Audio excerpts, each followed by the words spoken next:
Hello and welcome back to another episode of World of Warcraft Hardcore. My name is Syken and today we're continuing the World of Warcraft Hardcore journey of our Shaman, Syken Shocks. It is time for some Tanaras. We have just arrived and the first part of our duty here is to reduce the scum in the desert. Most noticeably the wastewater scum here. I am switching to one hand and shield for them for numerous reasons. Number one, the two-hand weapon is great, but it leaves a lot of defense options to be desired. And as nice as a two-hand weapon in general is, the majority of our damage is no longer just coming from melee attacks. Quite the opposite. We're looking at a lot of shocks on top of all of the stuff that we're anyways doing. So with that being said, I leveled up the dagger a bit, just so that we do have a proper alternative. The dagger, on the other hand, is good as a weapon, but the concrete dagger that we're having now also starts becoming a little bit dated, if we're honest. We're still rocking RFK dagger, which is a level 30 item. We're now level 44, even though it's a blue item. The 23 DPS aren't that hot. Got almost twice as much DPS on the staff. Problem with the staff is always the defense, and with the wastewater guys, that can spill doom. We're just going to try the staff, I suppose. I just realized the quite sizable difference in DPS, and I can't afford that.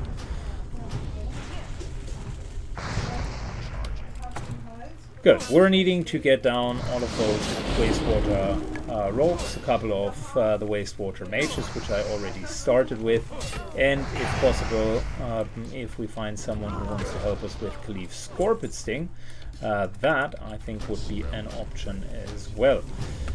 The guy is tough though to ads, and he himself isn't over as well.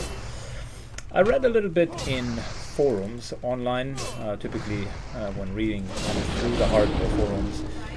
I find a lot of the stuff quite interesting, and for shamans specifically, I just looked into what people would think of them, and funnily enough, a lot of people say that post level 35 shamans quote-unquote fall off a cliff. It's their words, not mine. Becoming a little bit weaker and just not keeping up with other classes. And I don't know, that's not my experience so far at all.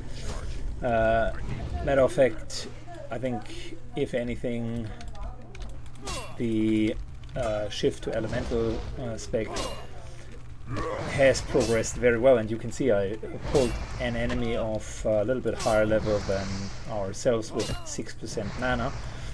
That is something that for a caster I wouldn't do or wouldn't recommend with many casters.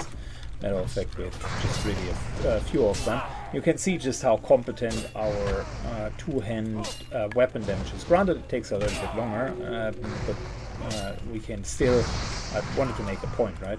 We can still get that guy down, which is really the point of what I was trying to show. Whilst if you are a mage with 6% mana, then it is Frost Nova and Disengage. Like that's pretty much the play there. As a warlock, you would need to life tap in order to do anything meaningful. So for a caster, it's good. We still have melee abilities. Granted, it's a lot of drinking, so I'm not the biggest fan of that. But all things considered, I think that the kill speed is still fine. And yeah, I really can't see that stringent fall off that people were talking about. But yeah, maybe that'll change a little bit. The other points that the forums were largely talking about is the lack of survivability. I mentioned it at the very beginning of this series that the shamans indeed have the lowest percentage chance to get to 60. In other words, they are even more difficult than warriors when it comes to getting to 60. And that includes all of the people that are dying, and essentially removes the people that stop playing from the equation. So it's not even an argument that people get bored out of the shaman. It is either death or 60 in that statistic, and it's a crazily low number. We're talking about 0.5% of people that make it to level 60 with the shaman. Everybody else dies in the process, and I can see why, because it is relatively easy to get overconfident with the class, and the escape mechanics aren't that straightforward. So if you are in a bit of a troublesome situation, it's really just Earthbind and hope for the best, and that's not a good plan of attack to begin with.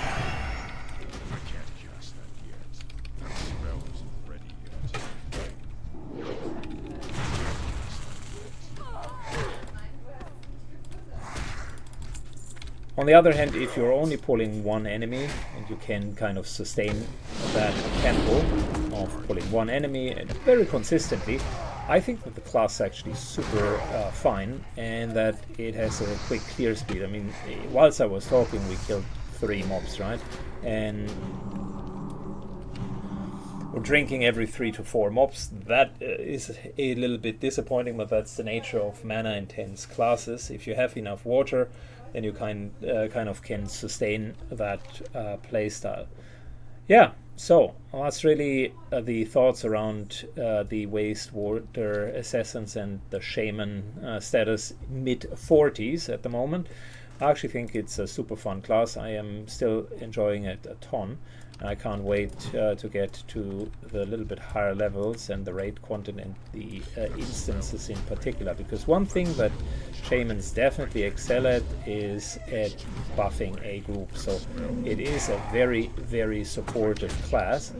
So naturally, if you do have more people around you, you will start to shine even more. Wind Fury Totem is a great example. Say what you want, I mean, people will be happy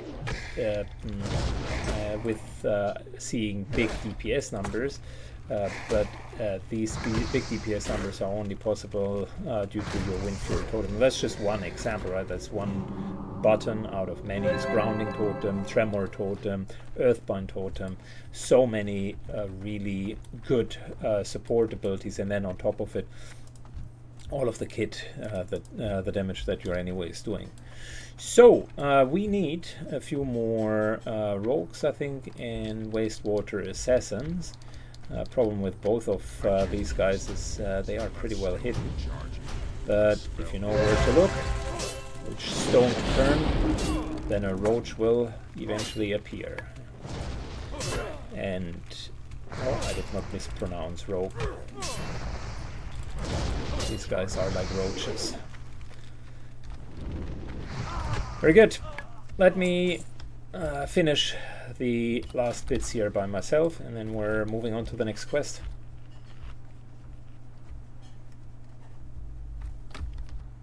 Very good. We're finding the last 2 assassins, and I'm thinking whether or not I should attempt Khalif Scorpion Sting myself.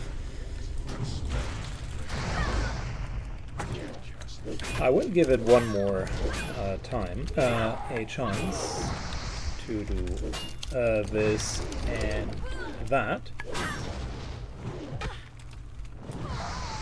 Khalif is level 46, I think, so it'll generally be okay for us.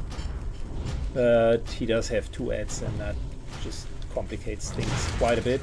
Hits hard. I think one of the ads can disarm, at least no netting or other stupidity, so we could at least get away. I do have an idea how I could get him down, but why risk it? Well, it's almost like the game taunts us to do it.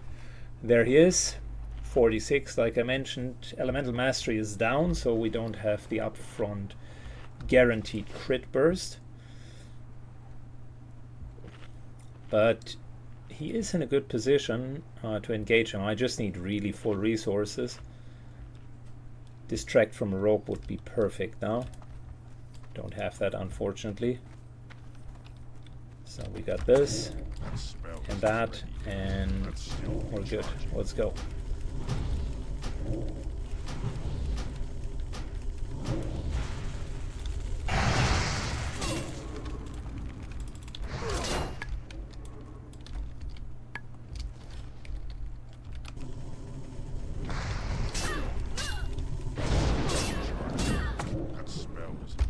Try to continue to kite him.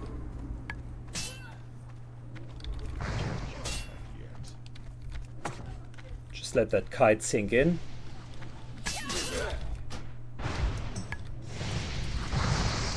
Uh-oh, there's Ned. Very good. Now it's a matter of just losing those two. I potentially could even fight them. We got another ad now, and that's fine. Sometimes you just gotta disengage. No, that was okay. Bit of an unfair advantage to kite him, but all is fair in war and love. There is his head, and we're done over here. So I would suggest we're trading back in, and then we're going to do that whole pirate camp right there. Do we have another quest slot? Yes, we do. I think we could take Gazridian, which is just collecting parts. Although, by thinking again about it, the most parts are in the ogre camps. I'll just do that a bit later. Good.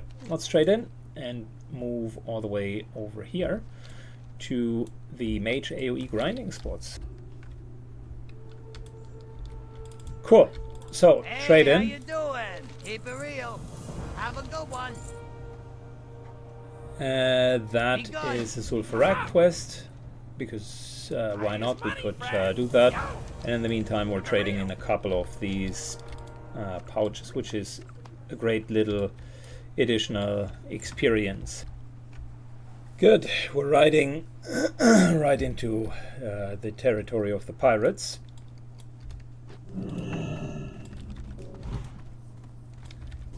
Time for us to buckle up. And there is another rogue that's currently trying to get these guys down. Interesting.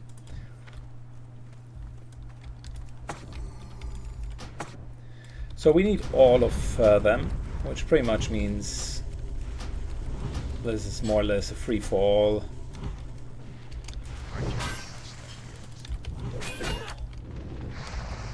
It's more or less a free-for-all. Let's just get them down, all of them, that is. We need their heads. And we need like 40 or 50 kills of them. I think what I will showcase is the inner parts of the camp, where the action really takes off.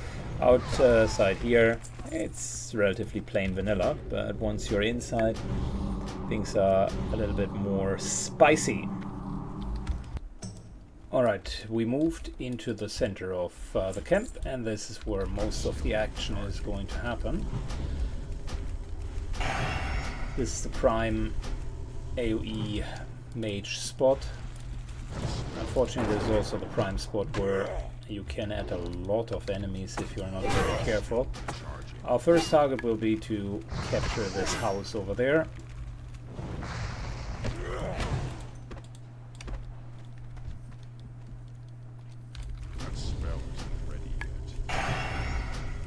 And the biggest advantage that we have with Elemental is we can more or less safely pull from a distance. Yep, yeah, thank you.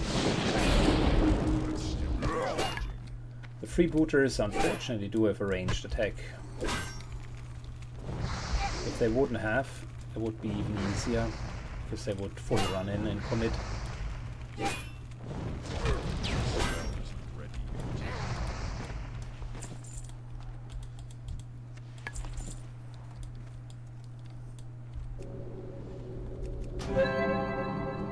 Good, I'll be playing a bit more careful than normally, because this area here is scary. If you make mistakes, you can easily end up pulling way too many. Over here is a bit of a spot that I like, because behind this house, all the way up to really at the end of the house, where I'm spawning, also a relatively safe spot, just to pull everybody here.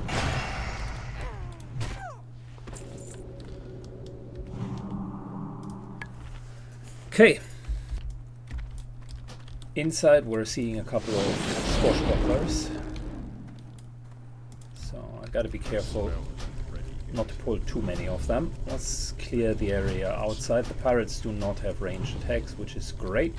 Unfortunately, these guys are resisting a hell lot of our spells.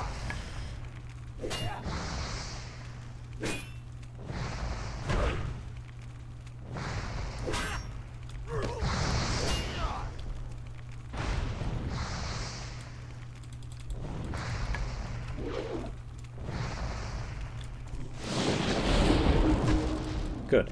Once this entire area here is cleared, we can then finally start moving in. It's a bit cumbersome, but I like it when there are no enemies that can actually backstep you.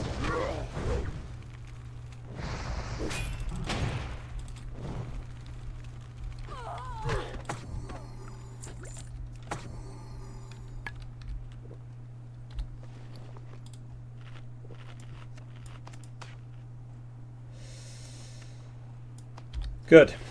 The more difficult part is now going to come, because there are double and triple pulls in there. Got myself the mana totem, because this will be our kill spot for a longer period. Just going to pull everybody out here.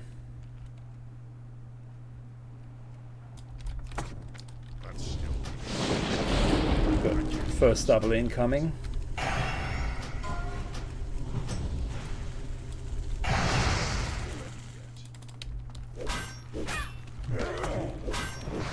Stoneclaw to take the aggro off of this guy.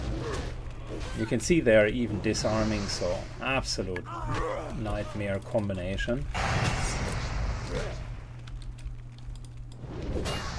Getting chain disarmed from these guys.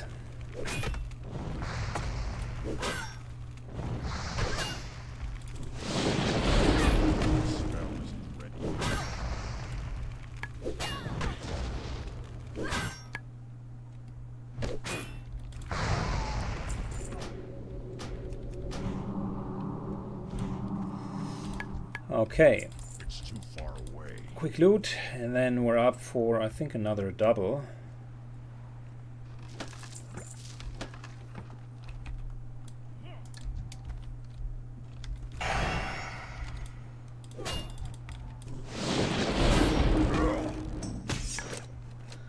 Yet again disarmed during that time. Might put out a nice little lightning bolt.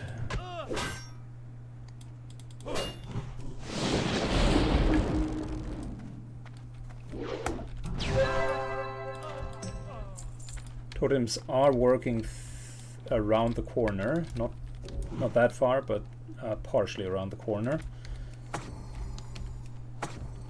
And I'm being rather safe than sorry here, because one of the challenges is these guys will respawn and then we're on a timer. So we really, that's one of the parts where you gotta be quick, because we want to get out again. We've cleared everything up front.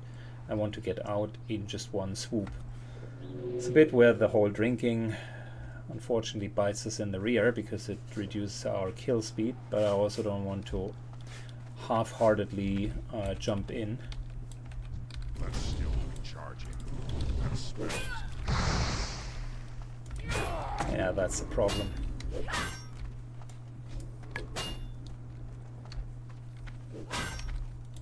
I can't cast that yet. That spell isn't ready. Good. Earthbind Totem. A Stoneclaw that is. Pulling the others back in. A little bit of healing.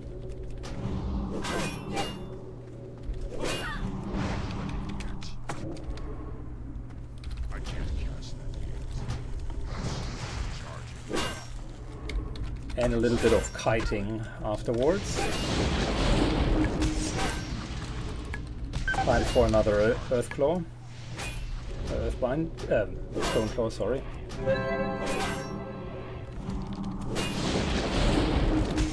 Unfortunately, they don't seem to be aggro. That's really unfortunate.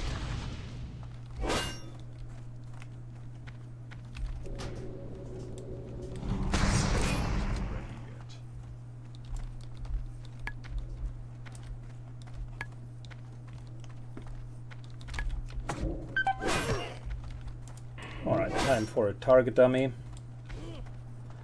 And reset that entire encounter. No point in being in a too risky situation.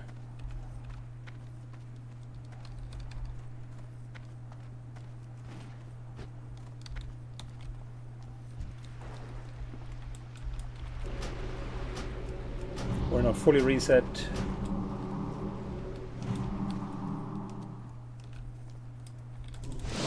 I can work around one freebooter. I could have potentially just potted and stuck it out, but there is a risk. One more respawn would have made all of the difference.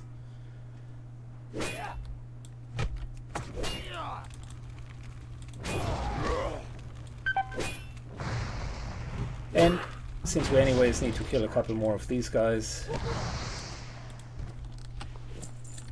we're actually fine. Alright, let's retry.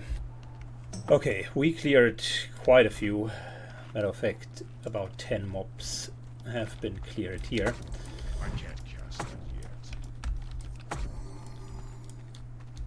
Full mana. That's still recharging. It's 3 again. Holy smokes. Always 3. That's still recharging. That smells.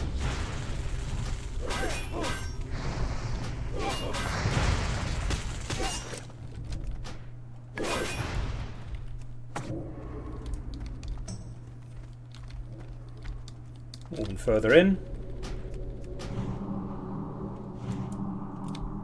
That's still recharging.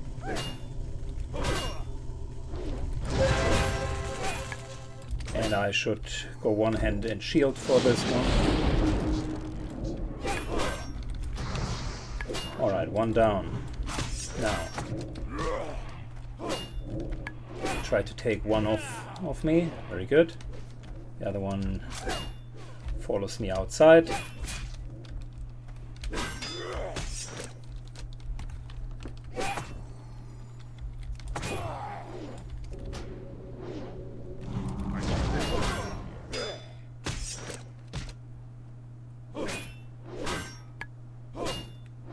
Yeah, that's a bit of a challenge, man.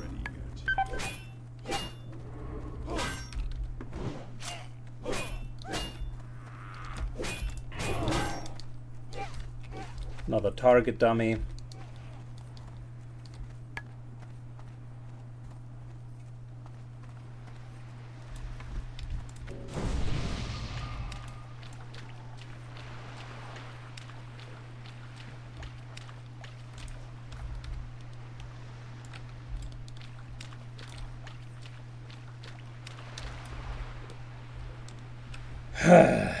Well, maybe I can just go back immediately. Good, let's try to be careful, but at the same time also go in and get this quest done. Currently down to 2, so if we're playing it right, we should be able to just remove remove the remaining 2 with a full set of mana. We should be okay doing that.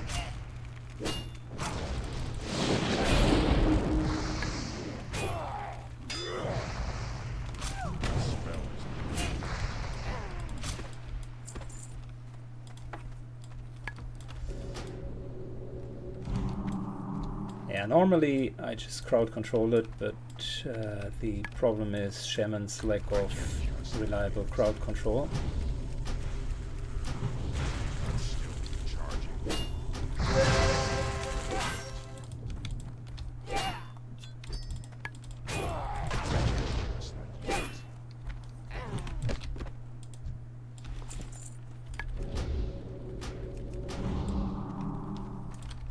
And in hindsight, I didn't play that bad. The kiting just inside isn't really working out super well, and outside here I don't have the means of kiting over long distances. So now we gotta really commit, go in before the respawn. Never mind, respawn just happened. That's still recharging.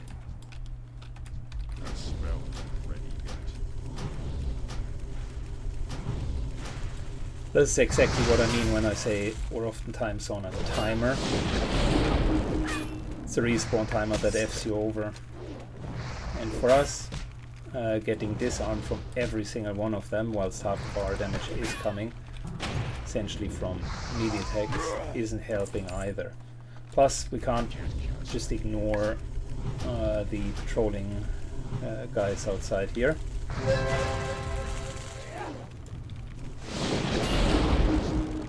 There are two patrols, one coming from here and one like from this side, and if we're ignoring them, that'll be a problem in itself.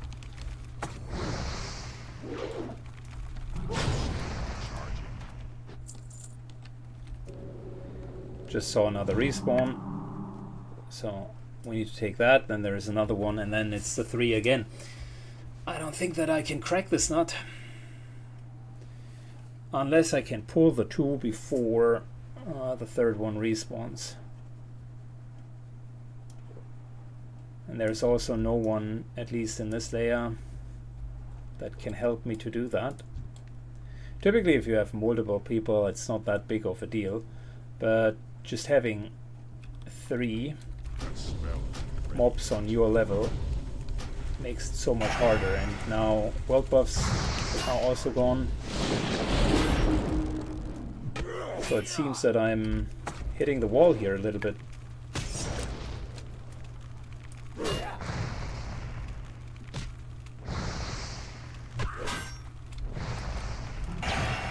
Going in and full commit, not an option, because it's very likely that you could die. I could have saved Elemental Fury and basically just nuke the first guy down. Now we have another problem because the Spirit of Zanzilar is gone.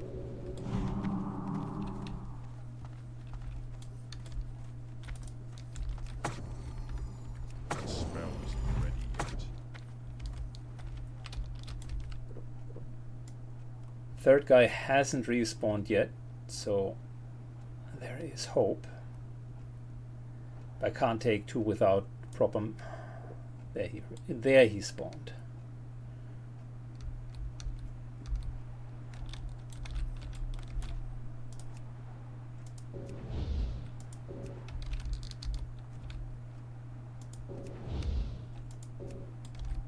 Can only use outside. Okay, never mind. Is it 2 or 3? It's 3. Okay. Mission abort.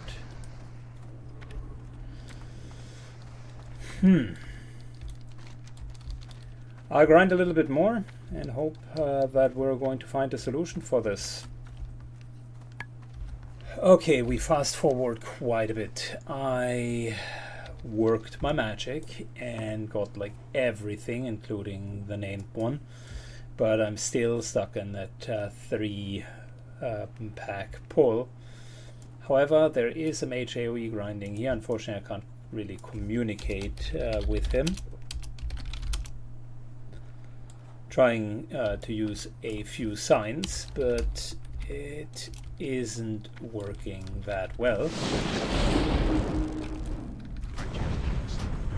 That spell isn't ready yet. That's still recharging.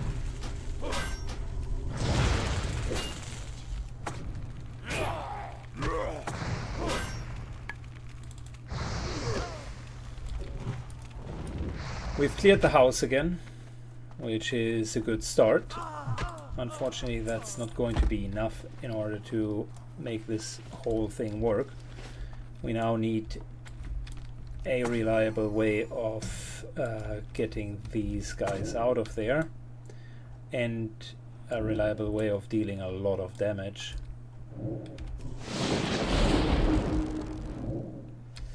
And unfortunately, there is no great way of doing it other than just pulling them.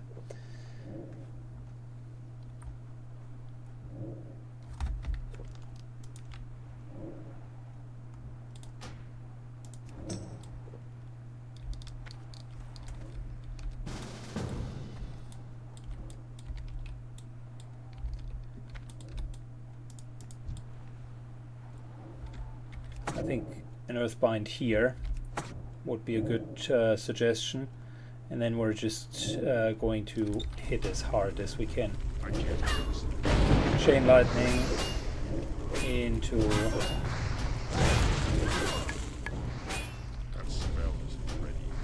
as much front-loaded damage as humanly possible.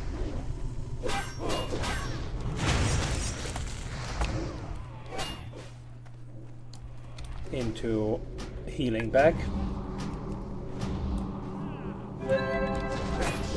Charging.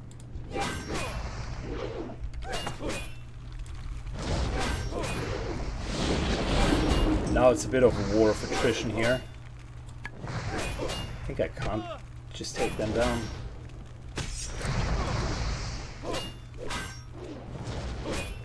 It's close, but I don't see how it should, how it could work.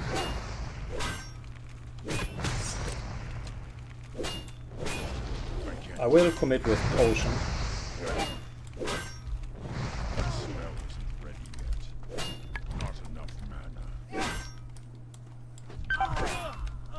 Alright, so now we're down to a one-on-one.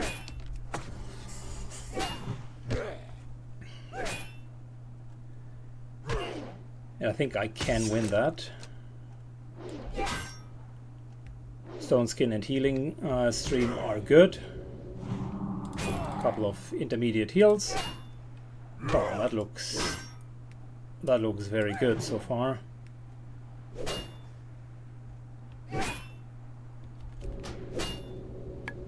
Another intermediate heal. That was a poor timing.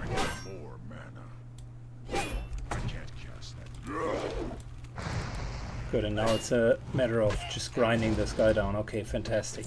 So for the first time, I've done that triplet pull. I committed with a potion, which made all the difference that I needed. And of course, we're having respawn inside. Holy smokes!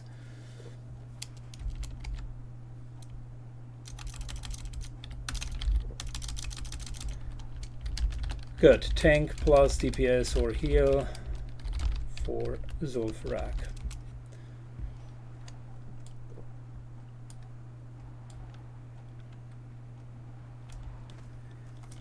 Good. We're going in.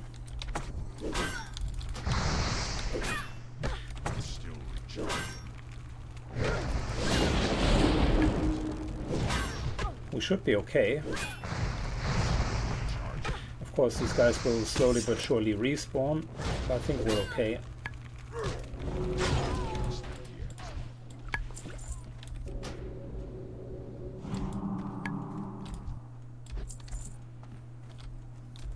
Good. Just need to make sure that I'm putting the totems in the next room, so that if things are respawning, we're going to be okay. I can't remember that there was really that triplet pull.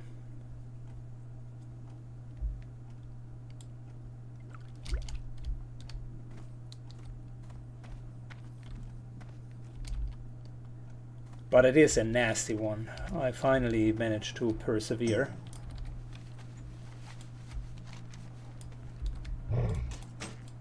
Got all of the guys from the outside, and then it was the potion commit. Okay, whew. Tough one. Tough luck. Now all we need is to trade in all of our quests and profit. We got a good 15%, but we also lost like 20 moonberry juice in the process of doing that. That area here, potentially not the best idea to just go there with level 44 as an elemental shaman. Everything was equal level or higher, and it's super difficult to single pull here. Lots of double and triple pulls, and we've already established that that's not the strong suit of a shaman in particular. So that's okay. However, we have 3 quests that we can now trade in. Good. We were at 54%, and each of the quests kind of gives around 3%, which is not too bad. Andre here. And we even got some boots with spell power on top of them. I like what I'm seeing.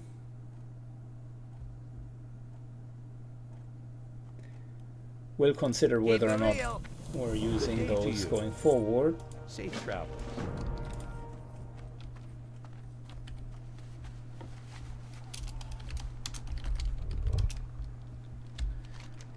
We'll consider whether or not to use that going forward. What's the direct comparison? So 17 stat points versus 8 spell damage. I mean, spell power isn't too bad, but it is cloth. So if I would be rocking a shield and a one-hander, yes, that would be an option. Given that we're currently not doing that, I actually value my armor quite a bit. So we're not going to immediately switch around. I found also a couple of map fragments, but didn't work out. We didn't find the middle part. Good. General train of thought here. Let's get this one quest down. And then I think we're going to Feralis, because the other quests start becoming a bit higher level.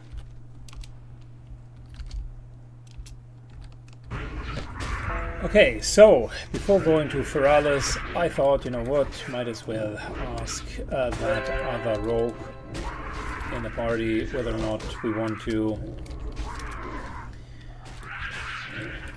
go for a rescue quest, because both of us did have the beacon, the Tenaris beacon that is, and it turned out he wanted to do it as well. We're now more or less successfully rescuing the chicken.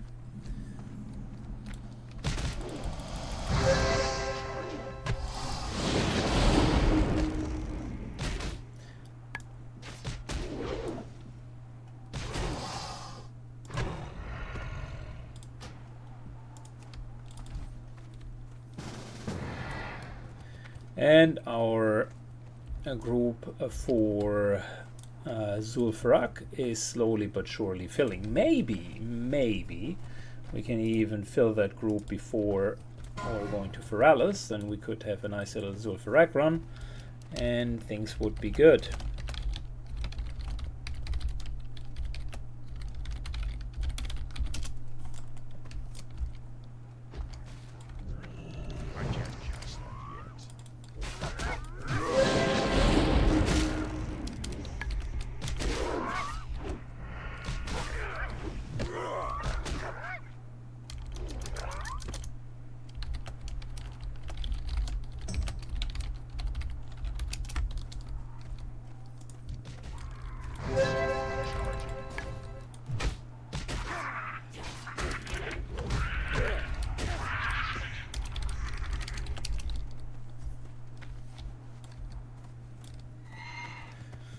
All right. And rest short. Okay, yeah.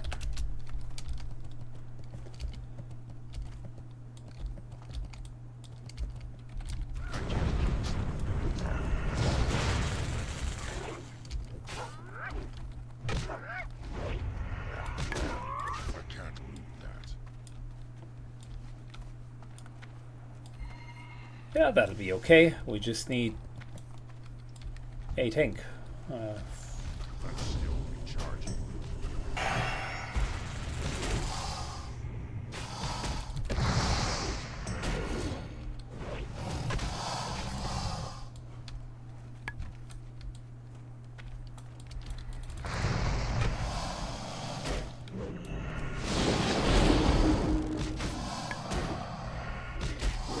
Alright, well, there is another group going for Sunken Temple. We're unfortunately too low for that, so it's not going to work out for us. So Farak, on the other hand, we can do. That's a bit of a group on the lower spectrum.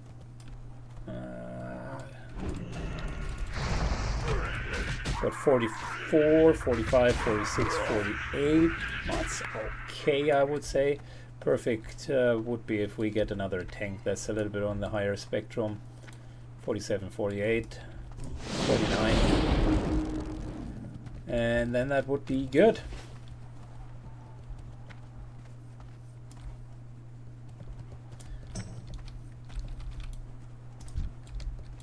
Two of these guys, Sosa and the Rook, are guildmates, so I know that they are going to play competent.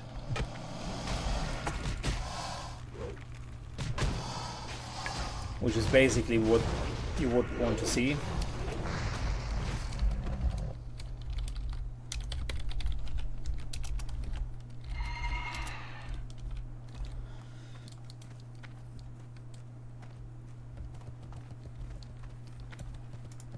Interestingly enough, by the way, Sosa here is a rogue in our guild, and he just told me, and this was off screen before we were starting the quest, he just told me that this is out.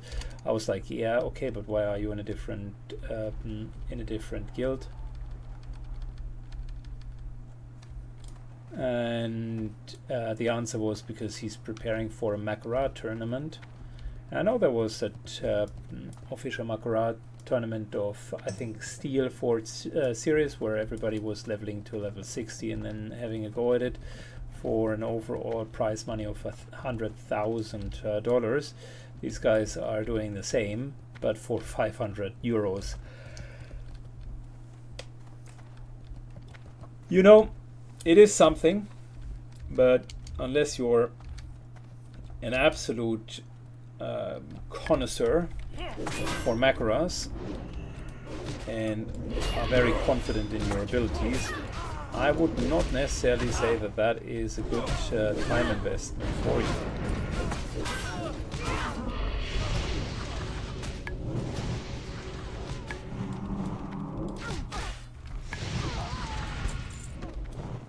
Because even if you win that damn thing, like 150 hours for 500 euros at the end, it's a bit of a scuffed hourly rate. Of course, if you can stream it and otherwise monetize it, then maybe. But yeah, I just wouldn't want to go into a Makarad tournament for just €500. Is he self-found, by the way? No, he's not.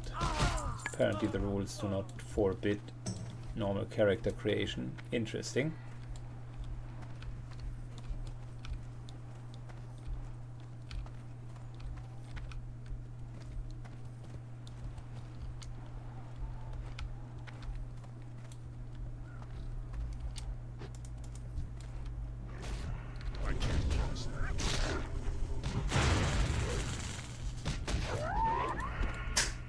On the flip side, these escort quests really good once you do have a group of 2 people going at it. A, there are a lot of experience. B, they are fun. I can talk through it. And C, they are actually easy to complete. They always take the same amount of time. It's a bit of a long distance, I give you that, but other than that, super good quests. People don't like escort quests, can see why. But to be fair, some of them are actually not too bad. Mostly it's difficult to do them by yourself, That's where the problem is coming from. Still trying to find that last elusive tank. Let's do a search and whisper these guys individually.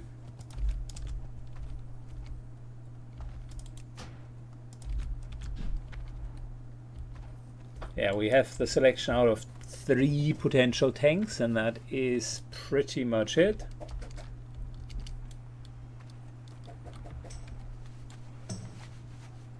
One says he's not a tank, one is AFK, and I bet you the other one has an excuse to not do it as well.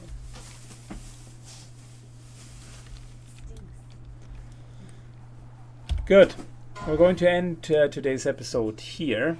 I will still try to get a tank. If not, we're going to go to Feralis and just continue questing there.